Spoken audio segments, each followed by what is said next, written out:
En India, una vaca cruza una avenida congestionada. Los coches frenan bruscamente. Las motos hacen un brusco desvío. Nadie toca la bocina. Nadie se queja. Todos se detienen. Porque allí, en ese momento, tocar a ese animal sería más que un error. Podría ser un delito. A pocos kilómetros, en un antiguo templo, la gente camina descalza sobre tierra viva. Las ratas corren entre sus pies, se suben a sus brazos y se pelean por cuencos de leche. Nadie grita, nadie huye. Algunos se arrodillan, otros sonríen, porque allí, ahuyentar a una rata sería como ahuyentar a un alma. Estas dos escenas no son la excepción. Suceden a diario, en el mismo país, bajo la misma bandera, dentro de la misma lógica espiritual. En la India, matar una vaca puede conllevar pena de prisión.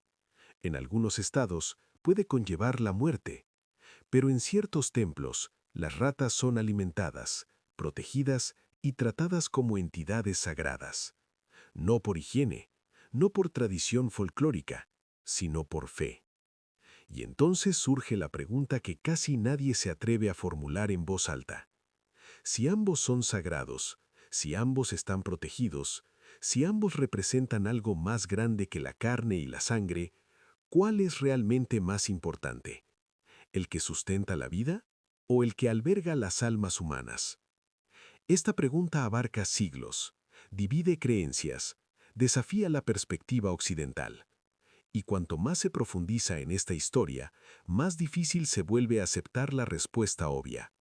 Porque en la India, lo sagrado no es cómodo, no es limpio, no es lógico. Y al final de este video comprenderá por qué esta pregunta no solo nos perturba, sino que amenaza la idea misma de la vida y la muerte. India es un país donde la vida cotidiana y la espiritualidad son inseparables, donde la religión no solo se vive en los templos, sino en el tráfico, en las calles, en los mercados y en los callejones más estrechos. Allí, la fe no es un evento semanal, es un sistema operativo. Más de 1.000 millones de personas conviven a diario con símbolos que para el resto del mundo parecen extremos. Vacas durmiendo frente a las tiendas, monos invadiendo casas, cuerpos quemados en las orillas de ríos sagrados, y ratas, ratas tratadas como portadoras de algo que no muere. Para entender por qué la vaca se volvió intocable y por qué la rata puede ser venerada, debemos abandonar los juicios precipitados. No hablamos de animales comunes, hablamos de ideas, de reencarnación, de karma, de ciclos que no comienzan con el nacimiento ni terminan con la muerte. En este video no escucharás versiones simplificadas, no encontrarás respuestas fáciles y no hay una postura correcta fácil de tomar. Recorreremos ciudades donde la ley protege a las vacas con absoluto rigor. Entraremos en templos donde se alimenta a las ratas como si fueran antiguos devotos que regresan al mundo material. Comprenderemos cómo estas dos figuras, tan opuestas a nuestra vista, ocupan lugares centrales en la espiritualidad india. Y antes de continuar, deja un comentario abajo diciéndonos desde qué ciudad o país estás viendo ahora mismo, porque lo que estás a punto de escuchar tiene mucho más sentido cuando sabemos desde dónde estamos viendo. A partir de ahora, cada capa de esta historia profundizará el conflicto, y cuanto más comprendas, más difícil será decidir quién es, en realidad, el más sagrado. En muchas regiones de la India, la presencia de vacas no solo se tolera, sino que se impone, no por la fuerza física, sino por un acuerdo tácito entre la religión, la tradición y la ley. En ciudades como Varanasi, Delhi o Jaipur, es común ver vacas tiradas en medio de la calle, bloqueando por completo el tráfico.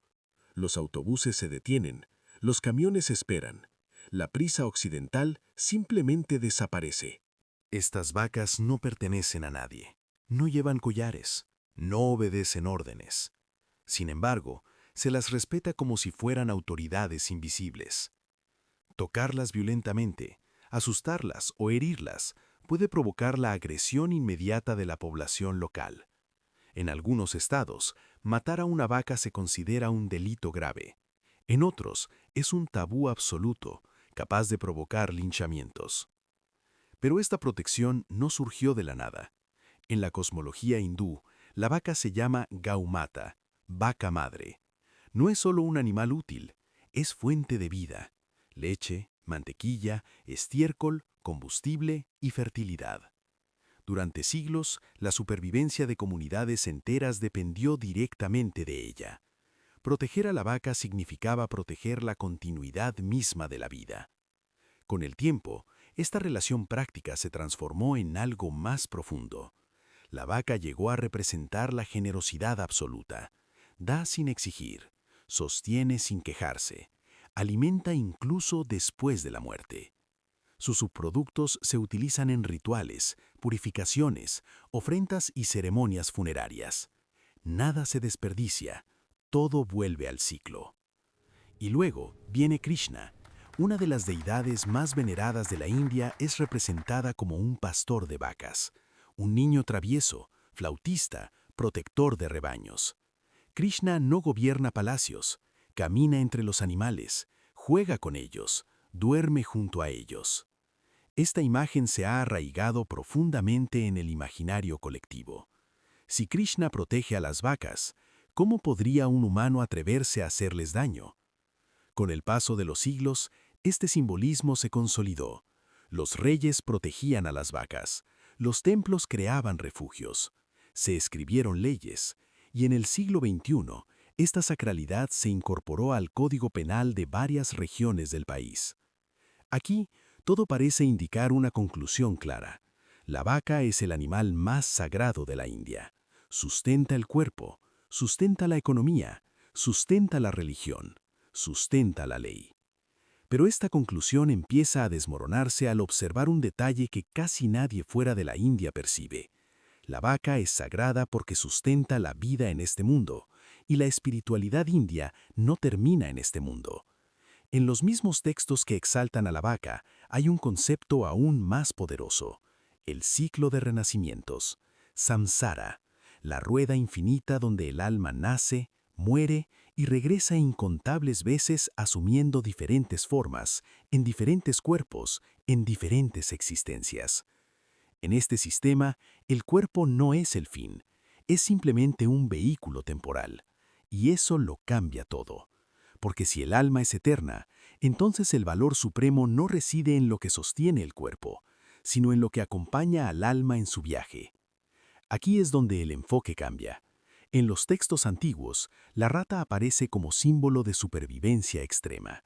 Vive al límite, entre restos, entre ruinas. No domina los entornos, se infiltra. No representa fuerza, representa persistencia. Y más que eso, transición. En el hinduismo, la rata es el vehículo de Ganesha, quien elimina obstáculos. Y con razón, la rata llega a donde nadie más puede. Atraviesa muros, grietas, lugares olvidados, alcanza lo oculto, conecta mundos. Sin embargo, nada de esto explica lo que sucede en un pequeño templo en el desierto de Rajastán, un lugar donde la lógica se desmorona por completo. Ahí, miles de ratas viven libres, protegidas y alimentadas. No son símbolos abstractos, son tratadas como presencias reales, como entidades, como algo que una vez fue humano y que aún no ha dejado de existir. En este templo, la rata no es un animal inferior, es una fase. Pero antes de llegar a eso, es necesario comprender el conflicto silente que esta idea crea. Porque si la vaca está protegida por leyes humanas, la rata está protegida por algo más antiguo. Y esta diferencia es sutil, pero devastadora. La vaca representa el orden, la rata representa la transición. La vaca mantiene el mundo en funcionamiento. La rata nos recuerda que el mundo no es permanente. Mientras la vaca pisa con firmeza el suelo, el ratón se mueve entre las sombras. Mientras la vaca es visible, el ratón casi nunca se nota, y quizás por eso se vuelve peligroso para la lógica moderna, porque cuestiona lo que realmente importa. En la India nadie discute la importancia de la vaca. Eso ya está decidido. Lo que casi nadie discute es qué sucede después de la muerte. Y es en este punto que la rata empieza a ocupar un espacio que la vaca jamás podría ocupar. La vaca sustenta el presente. La rata custodia el futuro del alma. Y cuanto más nos acercamos a esta idea, más evidente resulta que la pregunta inicial no era sencilla. Quizás nunca lo fue. Porque al proteger a las vacas, la India protege la vida visible. Pero al venerar a las ratas, protege algo invisible. Y en la siguiente parte de esta historia, entrarás al lugar donde esta creencia deja de ser teoría y se convierte en práctica diaria. Un templo donde nadie puede correr, donde nadie puede gritar, donde el suelo se mueve y donde la rata deja de ser un símbolo y se convierte en una respuesta. El camino que lleva al templo es seco, silencioso y accidentado. El desierto de Rajastán no ofrece ninguna pista sobre lo que está a punto de suceder. No hay señales llamativas ni anuncios turísticos, solo un flujo constante de gente caminando hacia un antiguo edificio de piedra clara rodeado de barandillas metálicas y puertas bajas. Antes de entrar, todos hacen lo mismo. Se quitan los zapatos, no por respeto al suelo, sino por respeto a quienes lo habitan. En cuanto se abre la puerta, el sonido cambia. No es un sonido fuerte, no es un ruido evidente, es un movimiento continuo, un crujido casi imperceptible, algo que se arrastra, corre, se esconde y reaparece. El suelo no es estático, pulsa. Miles de ratas se mueven en todas direcciones. No huyen, no se esconden, no muestran miedo. Caminan entre los pies humanos con la naturalidad de quienes pertenecen a ese lugar. Suben escaleras, escalan muros, se balancean sobre cuencos de ofrendas, beben leche, se pelean por granos, duermen en pequeños grupos, acurrucadas en rincones oscuros. Y nadie intenta ahuyentarlos. Aquí, pisar una rata no es solo un accidente, es una tragedia espiritual. La gente camina despacio, arrastran los pies, observan cada paso.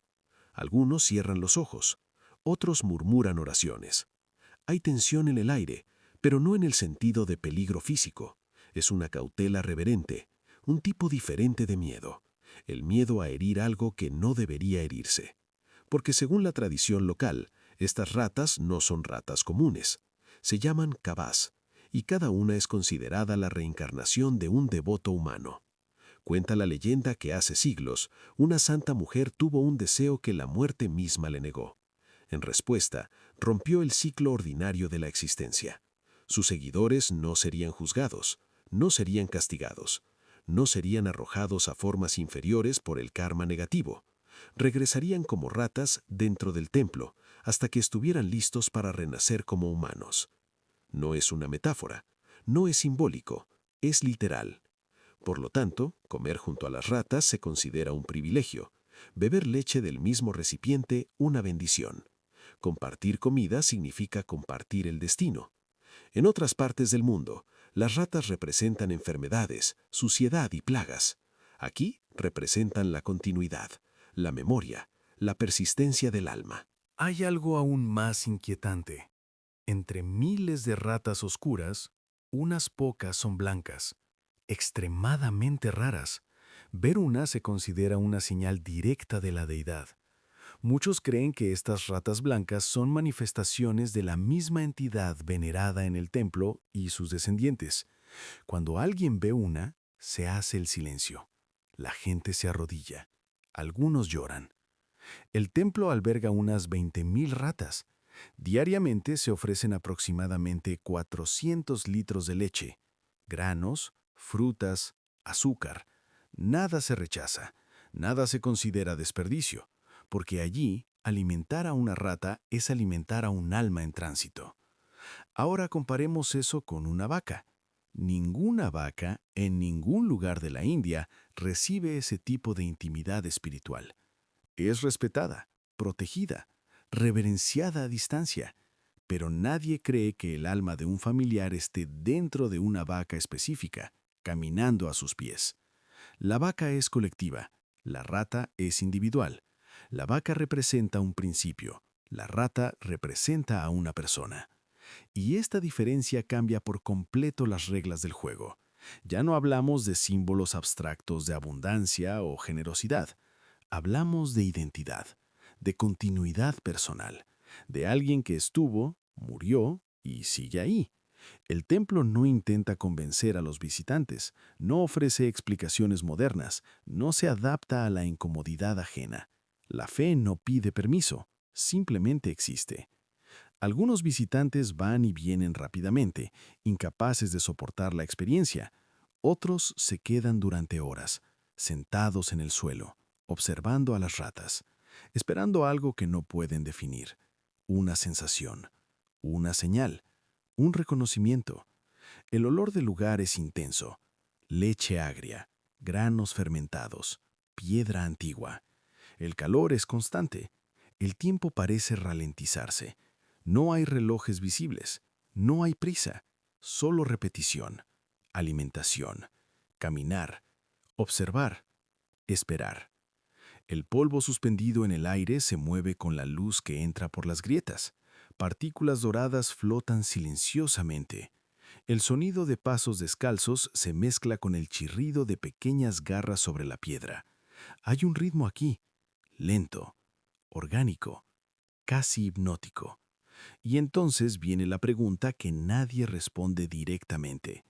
Si estas ratas portan almas humanas, si están protegidas por una fe absoluta, si dañarlas se considera un pecado grave, ¿no ocupan un nivel espiritual superior al de cualquier otro animal?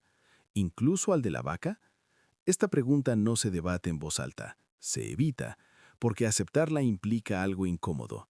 Implica admitir que el valor espiritual no está ligado a la apariencia, la utilidad o la grandeza física.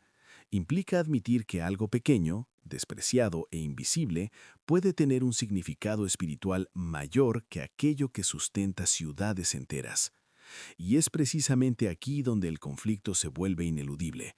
La vaca está protegida por la sociedad, la rata está protegida por lo sagrado. La vaca depende de leyes, costumbres y vigilancia. La rata depende de una creencia que nadie se atreve a desafiar. Y cuando una ley entra en conflicto con la fe casi siempre gana. En la siguiente sección, esta tensión trascenderá los muros del templo, se adentrará en el ámbito de la política, la violencia y las contradicciones modernas de un país que intenta reconciliar la tradición ancestral con el mundo contemporáneo, porque fuera de estos muros, la sagralidad de la vaca ya ha costado vidas humanas. Y la pregunta es diferente. ¿Qué sucede cuando lo sagrado deja de ser un símbolo y se convierte en causa de muerte? Fuera del templo, la santidad de la vaca no es silenciosa, es ruidosa, política y, en muchos casos, violenta. A diferencia de las ratas, protegidas por antiguos muros y una fe localizada, la vaca recorre calles, estados e ideologías. No está confinada, impone su presencia. En varias regiones de la India moderna, leyes específicas prohíben el sacrificio de vacas. Esto no es una mera tradición religiosa, es una legislación formal, con sanciones que van desde fuertes multas hasta prisión. En algunos estados, la mera sospecha de transportar carne de res ilegalmente ha bastado para provocar la agresión pública. Y estas agresiones no son simbólicas. Hay registros de personas golpeadas hasta la muerte a plena luz del día, acusadas de matar o comer carne de res. Camioneros linchados, familias atacadas, comerciantes sacados a la fuerza de sus casas. En muchos casos no hay pruebas concretas, solo rumores, solo una fe cimentada en la certeza. En 2017, un hombre llamado Pelu Khan fue golpeado por vigilantes en Alwar, Rajasthan. Transportaba vacas compradas legalmente, tenía documentos y permiso. Murió días después en el hospital. Tenía 55 años. Era un hombre de familia. Sus atacantes afirmaron que protegían animales sagrados. Ese mismo año, en Yarkand, 3 hombres fueron sacados a la fuerza de un coche y golpeados hasta la muerte. El cargo era transportar carne de res. Investigaciones posteriores revelaron que se trataba de carne de búfalo, legal, comercial, irrelevante para quienes ya habían decidido matar. Estos no son casos aislados. Entre 2015 y 2018, Se documentaron más de 40 ataques mortales relacionados con la protección de las vacas. La mayoría de las víctimas pertenecían a minorías religiosas, musulmanes, dalits y personas que históricamente trabajan con cuero, transporte de ganado o comercio de carne. En este contexto, la vaca deja de ser un mero símbolo espiritual, se transforma en un límite moral. Quien la protege le pertenece, quien la amenaza se convierte en enemigo. Esto crea una contradicción incómoda, porque mientras se defiende a la vaca con una furia casi militar, las ratas del templo permanecen intactas, silenciosas, invisibles al debate público. No existen leyes nacionales que las protejan. No hay discursos encendidos sobre ellas. No hay multitudes dispuestas a matar en su nombre. Y sin embargo, nadie se atreve a violar el templo. Ningún político propone erradicar las ratas. Ninguna autoridad sanitaria invade el lugar. Ninguna fuerza policial intenta imponer normas modernas de higiene en el interior, porque todos saben que cruzar esa línea tendría consecuencias que no se ajustan a la legislación vigente. Esto revela algo profundo. La sacralidad de la vaca se ha institucionalizado. La sacralidad de la rata ha permanecido intacta. La primera se convirtió en un símbolo. La segunda permaneció en el misterio. Cuando algo se convierte en símbolo, puede usarse, manipularse, instrumentalizarse. La vaca llegó a representar la identidad nacional, la pureza cultural y la separación religiosa. Dejó de ser un mero símbolo espiritual para convertirse en un símbolo político. La rata, sin embargo, nunca cumplió esa función. Es demasiado pequeña para los discursos, demasiado repulsiva para la propaganda, demasiado incómoda para los eslóganes, y quizás por eso permanece pura dentro de la lógica espiritual que la rodea. Mientras la vaca se exhibe, el ratón permanece oculto. Mientras la vaca comparte, el ratón permanece restringido a quienes aceptan la incomodidad. Esta diferencia crea una cruel paradoja. Hay gente que ha muerto en nombre de la vaca. Nadie muere en nombre de la rata. Y esto plantea una pregunta aún más incómoda que la inicial. Si lo verdaderamente sagrado es aquello que acerca a la humanidad a lo divino, ¿qué pasa con un símbolo que provoca odio, violencia y muerte? En este punto de la historia, la vaca empieza a perder su aura de pureza absoluta, no por culpa del animal, sino por lo que se ha construido a su alrededor. Se ha convertido en un instrumento, y los instrumentos no son neutrales. Mientras tanto, en el templo de las ratas, nada ha cambiado en siglos. No hay discursos, no hay leyes, no hay castigos públicos. Allí la fe no necesita ser defendida con violencia, se sostiene a sí misma. Esto invierte por completo la jerarquía esperada. Lo que debe imponerse por la fuerza puede no ser tan sólido como parece. Lo que sobrevive sin defensa puede ser más profundo de lo que parece. Cuando algo se convierte en símbolo, puede usarse, manipularse, instrumentalizarse. La vaca llegó a representar la identidad nacional, la pureza cultural y la separación religiosa. Dejó de ser un mero símbolo espiritual para convertirse en un símbolo político. La rata, sin embargo, nunca cumplió esa función. Es demasiado pequeña para los discursos, demasiado repulsiva para la propaganda, demasiado incómoda para los eslóganes, y quizás por eso permanece pura dentro de la lógica espiritual que la rodea. Mientras la vaca se exhibe, el ratón permanece oculto. Mientras la vaca comparte, el ratón permanece restringido a quienes aceptan la incomodidad. Esta diferencia crea una cruel paradoja. Hay gente que ha muerto en nombre de la vaca. Nadie muere en nombre de la rata. Y esto plantea una pregunta aún más incómoda que la inicial. Si lo verdaderamente sagrado es aquello que acerca a la humanidad a lo divino, ¿qué pasa con un símbolo que provoca odio, violencia y muerte? En este punto de la historia, la vaca empieza a perder su aura de pureza absoluta, no por culpa del animal, sino por lo que se ha construido a su alrededor. Se ha convertido en un instrumento, y los instrumentos no son neutrales. Mientras tanto, en el templo de las ratas, nada ha cambiado en siglos. No hay discursos, no hay leyes, no hay castigos públicos. Allí la fe no necesita ser defendida con violencia, se sostiene a sí misma. Esto invierte por completo la jerarquía esperada. Lo que debe imponerse por la fuerza puede no ser tan sólido como parece. Lo que sobrevive sin defensa puede ser más profundo de lo que parece. Y aquí surge un giro silencioso en la narrativa. Quizá el criterio para definir lo más sagrado no resida en la protección legal, ni en la visibilidad social, ni en el tamaño del animal. Quizá resida en aquello que resiste la prueba del tiempo sin necesidad de ser impuesto. La vaca necesita leyes, la rata solo necesita creencias. La vaca necesita que la defiendan, la rata nunca las ha defendido. Y cuando una fe necesita la violencia para sostenerse, algo dentro de ella ya ha comenzado a romperse. En la siguiente sección profundizaremos aún más. Dejaremos atrás la política, el derecho y los conflictos sociales para adentrarnos en la esencia de la creencia india, la idea de la reencarnación, la jerarquía espiritual y el verdadero valor de cada forma de vida dentro del ciclo eterno. Porque es allí, y no en las calles, donde la respuesta comienza a revelarse. Y no favorecerá a quienes parecen más poderosos. Para entender por qué la cuestión de quién es más sagrado resulta tan incómoda en la India, hay que abandonar por completo la lógica occidental de la jerarquía. Aquí, el valor no surge en línea recta, gira, regresa, se disuelve y reaparece bajo otra forma.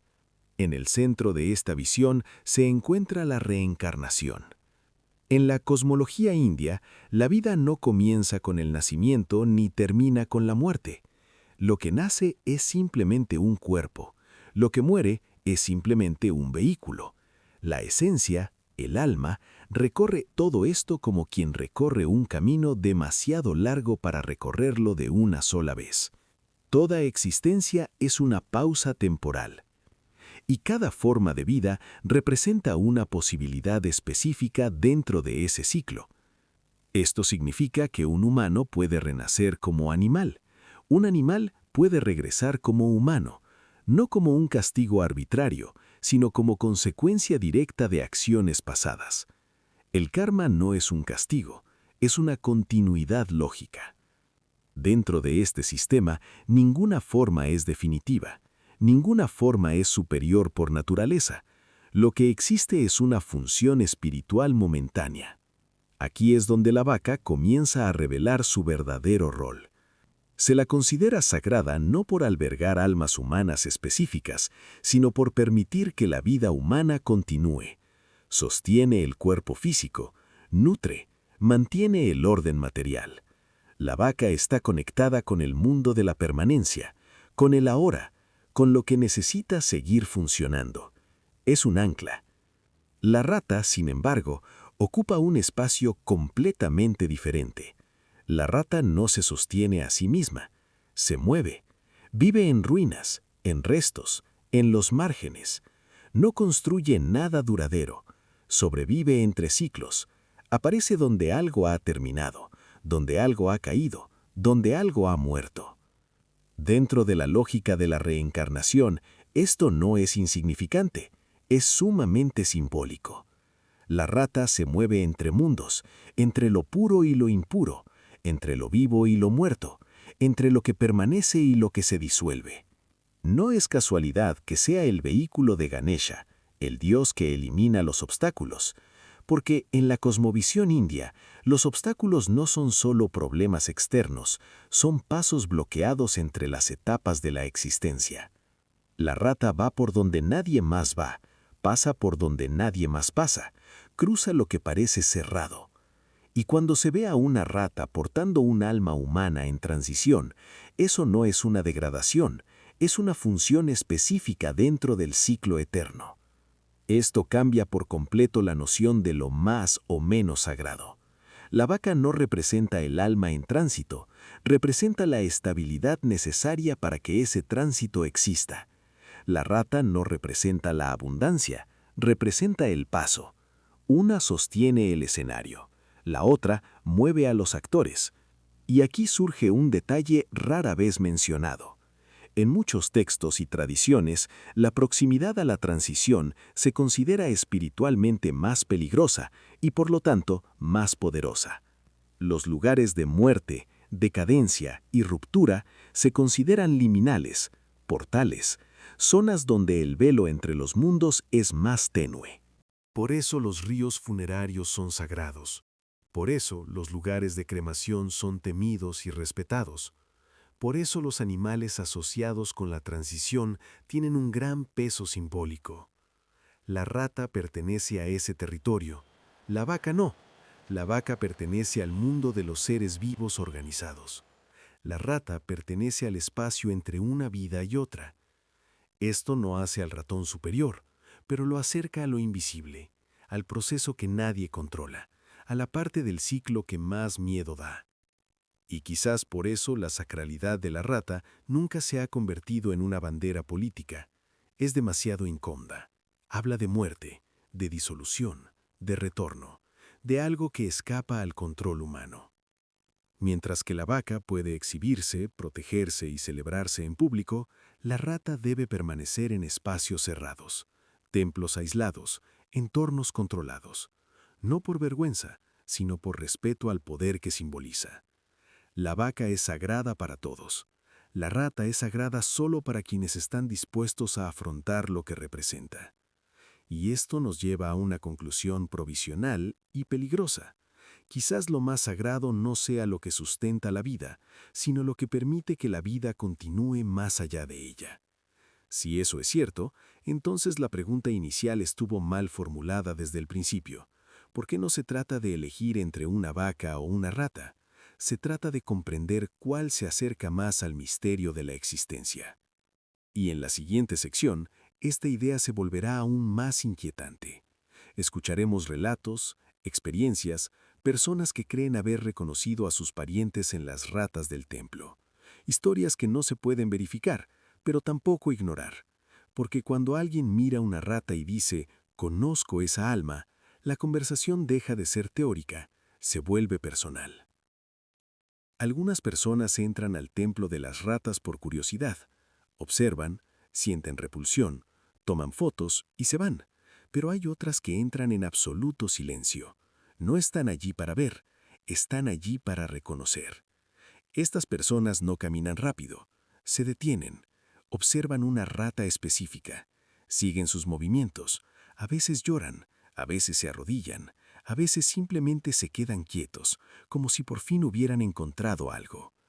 Existen relatos antiguos y modernos de devotos que afirman reconocer rasgos familiares en ciertas ratas, un gesto repetido, una mirada prolongada, un acercamiento inesperado.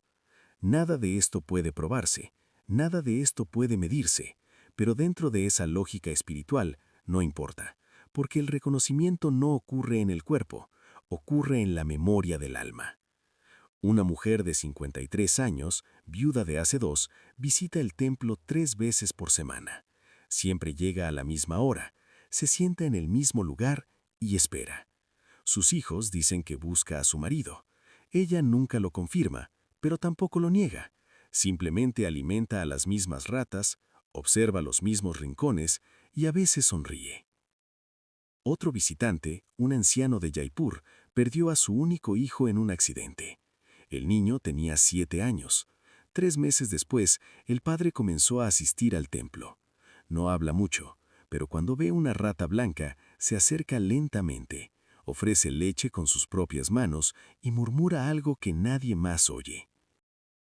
Algunos creen que los familiares fallecidos regresan primero como ratas del templo antes de renacer como humanos.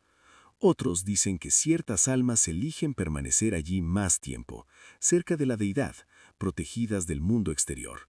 Hay quienes afirman que los niños que mueren prematuramente regresan a ese espacio para completar algo que fue interrumpido.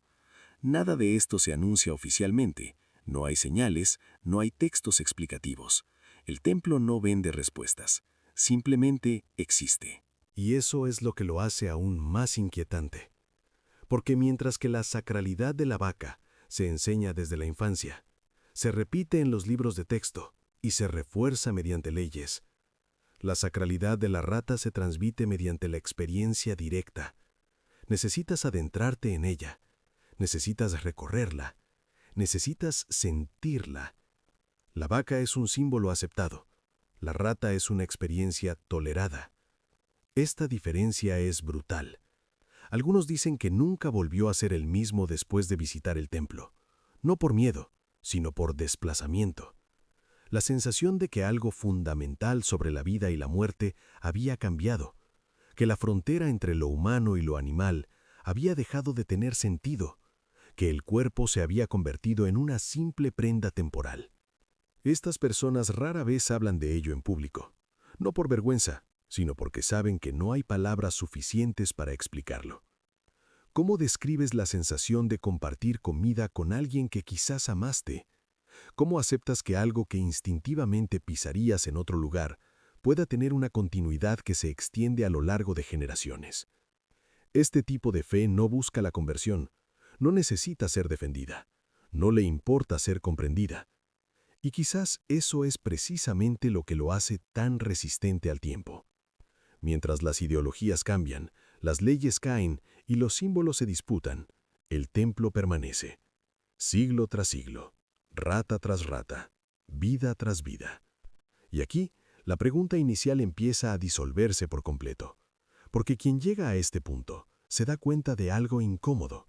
La vaca nunca fue competidora de la rata. No compiten por el mismo espacio espiritual. La vaca protege el mundo para que la vida pueda existir. La rata protege el paso cuando la vida termina. Una se mantiene, la otra transforma. Y entonces surge la última capa de esta historia. Quizás el error no resida en preguntar quién es más sagrado, sino en insistir que lo sagrado debe ocupar una jerarquía fija.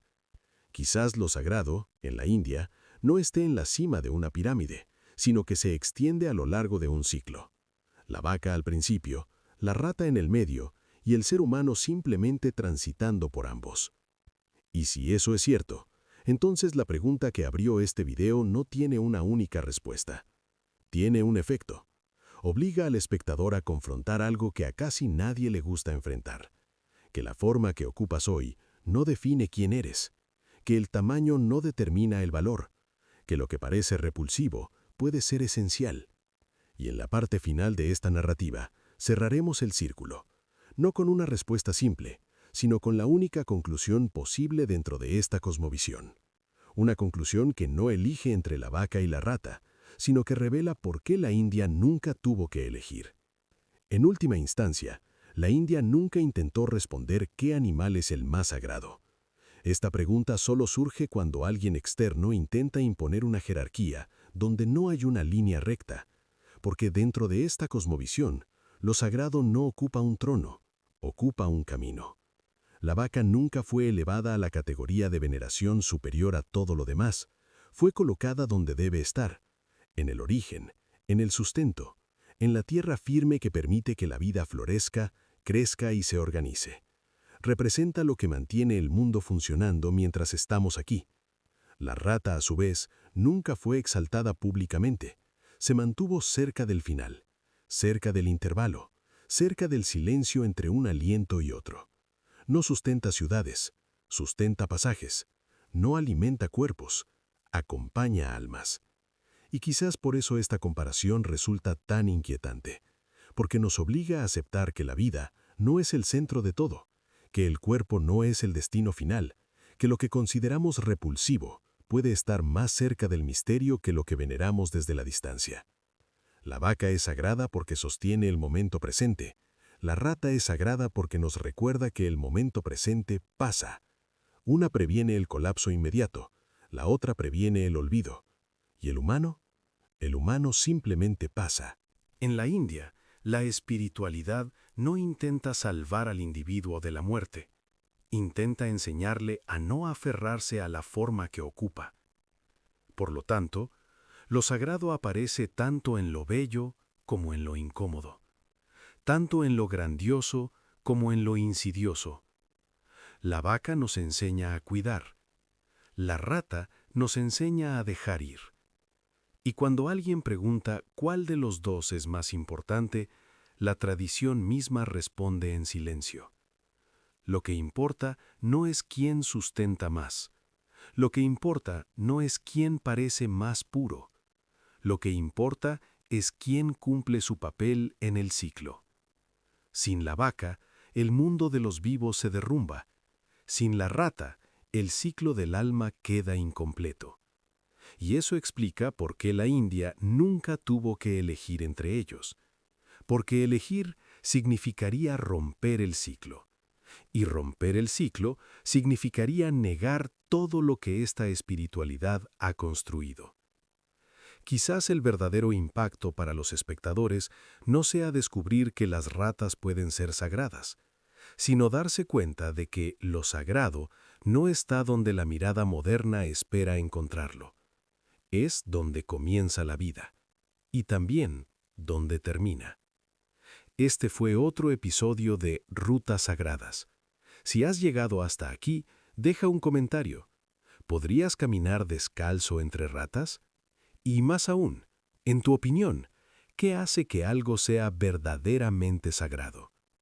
No olvides suscribirte al canal para seguir viajando con nosotros por lugares donde el misterio aún no se ha desvelado.